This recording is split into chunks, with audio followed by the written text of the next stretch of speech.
दोस्तों, आज की हॉरर स्टोरी सुनाने से पहले मैं आपको एक इंटरेस्टिंग सा स्टैट बताना चाहता हूँ। हमारी कहानियां देखने वाले 80% लोग ऐसे हैं जो हमारी वीडियोस एंजॉय तो करते हैं, लेकिन उन्होंने हमारा चैनल अभी तक सब्सक्राइब नहीं किया है। अगर आप उन 80% लोगों में से हैं, तो बस आपको एक छोटा सा काम करना है। इस वीडियो के नीचे आपको एक सब्सक्राइब बटन दिख रहा होगा, बस उस सब्सक्राइब बटन को दबाना है।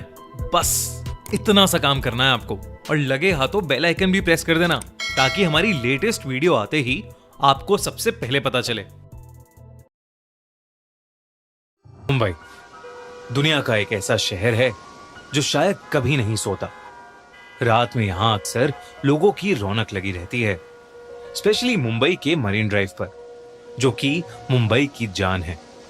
रात के अंधेरे में कई लोग यहां आते हैं और कभी ना अंत होने वाले समुद्र के व्यू को एंजॉय करते हैं। लेकिन एक रात मरीन ड्राइव पर कुछ ऐसा हुआ कि वो रात रोहन की जिंदगी की सबसे खौफनाक रात बन गई। रोहन का ऑफिस मरीन ड्राइव के पास था और रोहन लगभग हर शाम ऑफिस के बाद कुछ देर मरीन ड्राइव पर सैर करने जाता था। कुछ दिनों से उसके ऑफिस में काम का लोड बहुत ज्यादा बढ़ गया था, जिसकी वजह से उसे ऑफिस से निकलते हुए देर रात हो जाती थी। लेकिन फिर भी वो मरीन ड्राइव जरूर जाता था। उसके लिए ये एक ऐसी जगह थी जहां वो अपने दिमाग को शांत कर सकता था। एक रात उसे ऑफिस से निकलते हुए 2 बज गए। वो रोज की तरह उस रात भी मरीन ड्राइव पर गया, लेकिन उस रात हवा में एक अजीब सी ठंडक थी। मरीन ड्राइव पर ठंडी रात में अक्सर कई लोग वहां बैठा करते थे, लेकिन उस रात रोहन वहां बिल्कुल अकेला था। दूर दूर तक उसे कोई नजर नहीं आ रहा था, लेकिन वो ये सब इग्नोर करके कान में ईयरफोन्स लगाए वहां वॉक करने लगा। वो गाना एंजॉय करते हुए वॉक कर ही रहा था कि अचानक उसकी ईयरफोन्स में आवाज आनी बंद हो गई। उसका फोन अचानक से स्विच ऑफ हो गया था। ये बात रोहन को बहुत अजीब लगी, क्योंकि उसके फोन में तो करीबन 80% चार्जिंग थी। वो फोन ऑन करने की कोशिश कर रहा था जब अचानक से उसे किसी के रोने की आवाज आई। वो कुछ आगे चला तो वहां एक लड़की बैठकर रो रही थी। ये देखकर न जाने रोहन को क्या हुआ कि वो उसके पास चला गया और उससे उसके रोने का कारण पूछने लगा। उस लड़की ने बताया कि उसका नाम अंजलि है और जिस लड़के से वो प्यार करती थी और साथ रहती थी, उस लड़के ने उसे धोखा दे दिया। उस लड़की की बातें सुनते हुए रोहन वहीं पर बैठ गया। रोहन काफी देर तक वहीं उसके साथ बैठा रहा और फिर अचानक से रोहन के सर में बहुत जोरों का दर्द शुरू हो गया। वो दर्द इतना तेज था कि रोहन का पूरा चेहरा लाल हो गया और देखते ही देखते रोहन अपने होश खो बैठा। जब रोहन की आंख खुली तो सुबह हो चुकी थी और वो मरीन ड्राइव पर ही लेटा पड़ा था। उसके आसपास कोई भी नहीं था, अंजलि भी नहीं।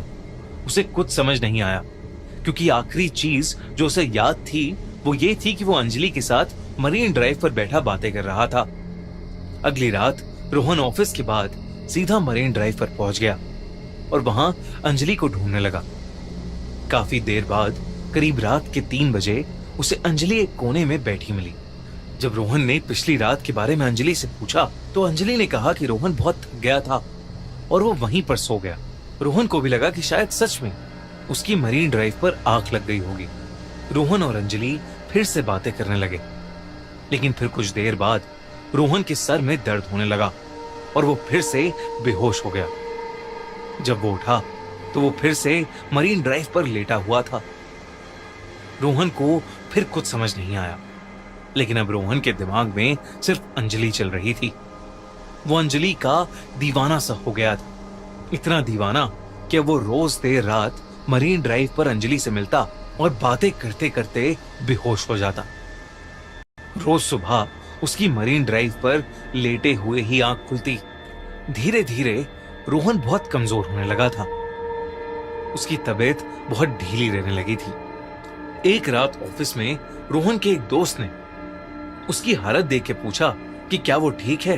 तब रोहन ने उसे अंजलि के बारे में बताया, लेकिन उसके दोस्त ने बताया कि वो भी पिछली रात मरीन ड्राइव पर ही था और उसने रोहन को मरीन ड्राइव पर अपने आप से बातें करते हुए देखा था। उसके आसपास कोई लड़की नहीं थी। रोहन अपने दोस्त की इस बात को सुनकर थोड़ा चौंक गया। उस रात रोहन मरीन ड्राइव पर अंजलि को ढूंढ रहा था तो उसे वो कहीं नहीं दिख रही थी। वो बुरी तरह परेशान होने लगा था। रोहन के हाथ पैर कांपने लगे और पूरा शरीर पसीने से लथपथ हो गया था। अंजलि से मिलना मानो उसके लिए नशा सा बन गया था। रोहन अंजलि को ढूंढने के लिए मरीन ड्राइव की बाउंड्री वॉल के ऊपर चढ़ गया और अंजलि को आवाज देने लगा। और तभी अचानक उसे ऐसा लगा कि जैसे समुद्र से कोई काला साया निकला हो और उसके शरीर के आर पार हो गया हो। लेकिन इससे पहले कि रोहन कुछ सोचता, उसे अंजलि की आवाज आई। वो रोहन को अपने पास बुला रही थी। रोहन पीछे मुड़ा तो अंजलि उसे वहीं खड़ी मिली। रोहन फिर से अंजलि के पास जाकर बैठ गया। रोहन को उसके ऑफिस कलीग की बात बार बार परेशान कर रही थी, इसलिए उसने सोचा कि वो अंजलि के साथ एक फोटो खींचेगा। उसने अपना फोन निकाला और अंजलि के साथ फोटो खींचने लगा। और जैसे ही उसने फोटो क्लिक का बटन प्रेस किया, तभी अंजलि ने गुस्से में आकर उसके फोन पर अपना हाथ मारा और रोहन का फोन दूर जाकर गिरा। रोहन को यह बात बहुत अजीब लगी, पर अंजलि ने उससे कहा कि उसे फोटो खिंचवाना बिल्कुल भी पसंद नहीं है। रोहन ने जब अपने फोन को उठाया तो उसने देखा कि उसके फोन में एक ब्लर्ड फोटो थी, पर उस फोटो में अंजलि के हाथ कुछ अजीब से काले दिख रहे थे। रोहन को कुछ समझ नहीं आया। तभी अंजलि ने फिर से उसे आवाज लगाई और रोहन अब थोड़ा सहम गया। रोहन अंजलि के पास गया और उसने उससे पूछा, अंजलि, हम इतने समय से मिल रहे हैं, पर तुमने कभी बताया नहीं कि तुम आखिर रहती कहां? अंजलि ने उस बात का कोई जवाब नहीं दिया। वो बस चुप होकर फिर से रोने लगी और उसके रोने की आवाज सुनकर रोहन के सर में फिर से जोरों का दर्द शुरू हो गया। हर बार जब भी रोहन का सर दर्द करता, उसके बाद उसे कुछ याद नहीं रहता। लेकिन इस बार जैसे ही रोहन को चक्कर आने लगे, उसने अपना फोन का कैमरा निकाला और उससे अंजलि की फोटो ले ली। तस्वीर लेते ही अंजलि जोर से चिल्लाई, पर वो आवाज किसी इंसान की नहीं, बल्कि ऐसा लग रहा था कि वो कोई भयानक जानवर हो। रोहन ने जैसे ही फोन के अंदर देखा तो उसका दिल दहल गया। उस फोटो में बैठी लड़की अंजलि नहीं थी, बल्कि एक बहुत भयानक चुड़ैल लग रही थी, जिसका पूरा शरीर काला पड़ चुका था। ये देखते ही रोहन के हाथों से फोन छूट गया और वो चीखता हुआ तेजी से मरीन ड्राइव से दूर भागने लगा। कुछ दूर जाकर जब उसने पीछे मुड़कर देखा तो अंजलि का चेहरा पूरी तरह बदल चुका था। वो एक भयानक चुड़ैल दिख रही थी और वो चुड़ैल धीरे धीरे समुंदर में जाके कहीं गायब हो गई। रोहन को अपनी आंखों पर विश्वास नहीं हो रहा था। जब उसने आसपास के सामान बेचने वालों से पूछा तो एक बूढ़े आदमी ने उसे बताया कि कई साल पहले एक लड़की रोज रात में आकर मरीन ड्राइव पर रोती थी। लोग कहते थे कि उसके लवर ने उसे धोखा दे दिया और उसे छोड़कर चला गया, और इसी दुख में उसने एक रात मरीन ड्राइव पर पानी में कूदकर अपनी जान दे दी।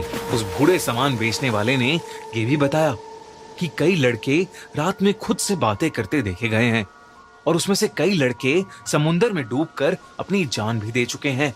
रोहन को लगा कि शायद वो भी उस आत्मा के वश में आ गया था और उसकी जान बाल बाल बची। उस रात के बाद रोहन फिर कभी मरीन ड्राइव गया ही नहीं। लेकिन आज तक रोहन को रात में सपने आते हैं कि अंजलि मरीन ड्राइव के समुंदर के पास खड़ी रोहन को अपने पास बुला रही है